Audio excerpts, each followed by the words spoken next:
amigos e amigas gamers, como estão? Chegou a hora de mais um vídeo aqui na nossa playlist Games e Algo Mais, no meu canal Carlo Campos. Você ainda não me conhece? Prazer, sou o Campos, desenhista, escritor, publicitário, blogueiro e assim como vocês, um adorador dos videogames. E para o tema da vez, precisamos voltar lá na década de 90. Os anos 90, para nós gamers foram anos mágicos, nos quais conhecemos Master System, Nintendinho e seus genéricos como Microgênios, Top Game, Dynavision, Phantom System, além de Mega Drive, Super Nintendo e jogos clássicos como Mario, Sonic, Alex Kidd, entre outros. E com tantos lançamentos, tantos jogos, em uma época pré-internet, não tínhamos como trocar dicas, informações, conhecer mais materiais. E foi aí, para nossa alegria, as editoras enfim descobriram esse mercado e lançaram as primeiras revistas de videogame.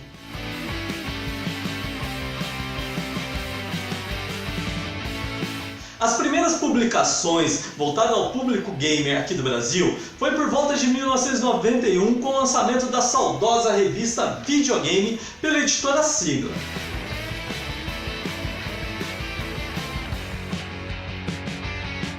Tanto a editora quanto o público mal conheciam o meio do videogame no Brasil, já que era tudo novo.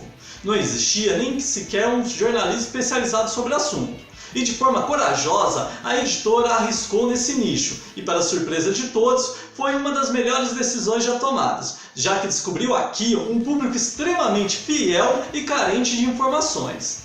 Fique imaginando a surpresa dos editores quando viram as primeiras edições se esgotando tão rapidamente. A primeira revista de videogame que eu comprei foi uma revista Videogame, a de número 3. E vocês devem estar pensando, Carlo, a revista está toda judiada, sem capa. Eu sei. Eu vou colocar a capa aqui para que vocês vejam. Mas pensem comigo. Eu, um garoto, novinho, magrinho, com meus 9, 10 anos, estava lá na locadora no final de semana procurando uma fita de Master System para aproveitar o sabadão, o domingão. E a hora que eu chego no balcão para acertar a locação, eis que vejo lá no fundo, em cima de uma prateleira, uma revista toda colorida e justo seu título trazia escrito Videogame. Eu que já era doido por revista em quadrinhos, imagine como fiquei ao ver essa revista que falava sobre o assunto que eu tanto gostava, que eu passava a maior parte do tempo fazendo, que era jogando videogame. Corri para casa, doido, fui falar para minha mãe, argumentar, pedir dinheiro, explicar por que a revista era tão legal e depois de muito falar ela se cansou e enfim me deu o dinheiro. Aí eu corri lá na locadora e comprei a revista. Essa edição ia para todos os lados comigo, inclusive para a escola onde passou na mão de todos os meus amigos. Eu lia, relia, lia de novo, ficava folheando, vendo as imagens e sonhando no momento que eu poderia jogar todos aqueles games apresentados em suas páginas. Portanto, acho que isso deixa bem claro o porquê do estado da revista, né? Acho que teve uma época que ela quase foi uma parte do meu corpo, ia para todo lado comigo. Assim como não havia profissionais do jornalismo voltados ao mundo dos games, ainda não haviam também jogadores profissionais. Para a criação das revistas e suas edições, a equipe de redação ia até as locadoras em busca de todo tipo de informação, dicas, tudo que pudesse ajudar a compor suas páginas. Inclusive, fechavam um acordo de cederem consoles e games para levarem para as redações, para poder tirar fotos, montar matérias, captar imagens de tela, tudo isso em troca de espaço publicitário nas páginas da revista. Mas afinal, e quem jogava os games? Pois não tinham jogadores profissionais, então a equipe de redação ia pelos fliperamas, locadoras, abordando a garotada que eles viam que jogavam bem. Ali eles explicavam o que era a revista, o que eles procuravam e muitos nem acreditavam. Afinal, era um sonho para qualquer garoto passar o dia jogando seus games e ainda ser seu trabalho. Aos poucos foram fechando suas equipes de jogadores, que logo foram apelidados de pilotos, e na redação, como tudo era novo, eles tiravam fotos diretamente da tela da TV, ainda aquelas telas de tubo, tinham que pausar o jogo, o que deixava o fotógrafo perdidinho, né? Até achar a configuração perfeita de sua câmera. E isso fica muito evidente, essa dificuldade toda, em algumas fotos das edições que a gente acompanhou ao longo dos tempos. O mercado para esse tipo de publicação então nascia, e cada vez com um público mais crescente, e isso atraía muito a atenção das outras editoras, que logo lançaram suas revistas em busca de uma fatia gorda desse nicho. Logo, lá por 91 e 92, saíram nas bancas as revistas Ação Game e Super Game.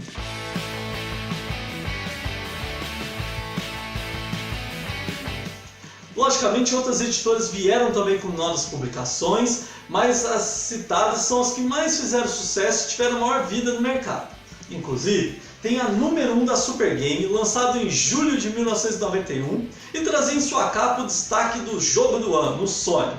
Além de trazer um cartaz grátis, falar de outros jogos como Batman, também trazia quadrinhos, tudo para buscar a competitividade nesse mercado. A concorrência ficava cada vez maior, o que obrigava cada revista a buscar seu diferencial, seu plus, que faria se destacar das outras. A Videogame, por exemplo, além de falar de Master System, Mega Drive e Nintendo, também buscava falar sobre jogos de Atari, pois entendia que ainda havia um público grande carente de informações desse console. Já Ação Games vinha de forma quinzenal e de início vinha com um formato maior, mais chamativo, robusto, enquanto a Super Game apostava na linguagem mais descontraída, mais próxima de seu público, criando inclusive personagens que falavam diretamente com eles, e esses personagens nada mais eram do que os próprios funcionários da redação.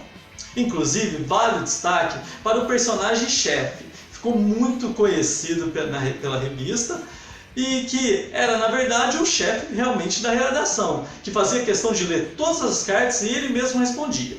Inclusive, lançaram na edição 7 uma cartinha de inscrição para o Clube do Chefe. Foi uma sacada bem inteligente que trouxe para junto da revista muitas locadoras parceiras e fidelizou muitos games. Inclusive, eu cheguei a fazer minha inscrição e, para minha alegria, recebi em casa a minha carteirinha do Clube do Chefe. E não contente, ainda recebi mais uma. Provavelmente ocorreu algum erro e enviaram duas.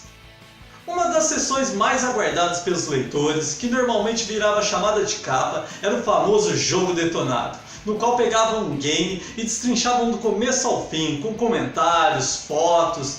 Normalmente já era um jogo badalado, que estava lançando e que já estava no desejo da molecada, mas ao vê-lo na revista o desejo aumentava ainda mais. Outras sessões que viraram padrão nas revistas foram sessões de dicas, classificados, ranking records, sessão de cartas, que ainda gerou a sessão de desenhos, já que muitos gamers mandavam para as redações desenhos nos envelopes, o que fez as redações criarem uma sessão só para mostrar o desenho da galera. Eu mesmo tive a felicidade de ter um desenho meu na revista Game X. É uma revista mais nova do que as citadas, mas que seguia a mesma linha. Imagina a minha felicidade ao ter o meu espacinho na revista junto com outros gamers, mostrando um pouco do meu desenho simples, mas estava ali no meio.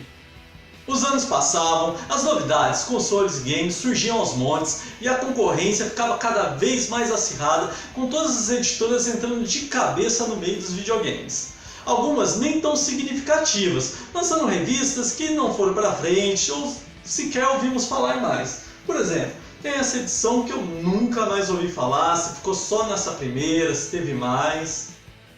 Na busca por se destacar, muitas editoras fechavam parcerias com revistas gringas e outras buscavam destrinchar revistas japonesas que recebiam em busca de alguns elementos que pudessem ser exclusivos para colocar nas suas edições. Lembrando que nessa época a internet ainda engatinhava e não tinha perspectiva de ajudar em informações tão cedo. Também as revistas buscavam dar brindes para atrair seu público. Era adesivos, muitas vezes pôsteres como este que vinha na Ação Games. Também teve quadrinhos, fitas de VHS e muitos outros itens. Por volta de 1994, a revista Super Game decidiu se fundir com a revista Game Power, surgindo assim a Super Game Power. Também mais adiante foi a vez da Ação Games sofrer uma mudança. Ela, que era da editora Azul, fazia parte do grupo Abril, mas não era uma das principais, foi promovida para a editora Abril, ganhando maior importância, mais cuidados. Tudo isso na briga de ganhar mais destaque entre a concorrência. Mas nem todas as decisões tomadas para isso foram certas. Por exemplo, a Videogame decidiu em determinado momento com mais destaque em jogos para PC. Tanto destaque deixou os videogames bem de lado, em segundo plano, o que não agradou nada seu público, que reclamou bastante. A Ação Games, por exemplo, também passou por certos problemas quando decidiu mudar um pouco sua linha editorial, transformando mais para uma revista de entretenimento. O público não gostou e não aceitou tão bem. Com o passar dos anos, as revistas começaram a se ver em um declínio, tanto pelo aumento da concorrência, muitas decisões mal avaliadas e também pela popularização da internet. A Videogame, vendo o seu espaço cada vez mais reduzido, encerrou suas atividades em 1996. Logo, a Ação Games em 2002 também, e assim foi com diversas revistas. As revistas eram algo indispensável e importante para os garotos que até então nem sonhavam um dia serem chamados de gamers. Mas assim como os consoles de 8 bits foram substituídos por plataformas mais avançadas, com maior interatividade e resolução, os cartuchos substituídos por CDs e até arquivos virtuais, as revistas foram deixadas de lado por conta de fóruns e sites da internet que traziam mais informações em grande volume, rapidez e com acesso ainda muito mais fácil. Mas assim como os videogames antigos, que mesmo depois de 20, 25, 30 anos ainda possuem adeptos, muitos ganhando até releituras, as revistas voltam à tona nas mãos dos colecionadores e saudosistas. Eu, por exemplo, adoro reler minhas revistas antigas, rever as dicas, as ingenuidades nas perguntas das sessões de cartas, os desenhos simples e muitos trabalhados nas sessões de desenhos e também as notícias furadas que davam como certas, confirmadas, os lançamentos de games e videogames que até hoje nunca ocorreram. Minha experiência com as revistas de videogame foi excelente. Mas será que hoje, para essa galera da nova geração que já nasceu com a internet, teria algum papel que seja pelo menos um pouco significativo no lançamento de uma revista impressa falando sobre videogame?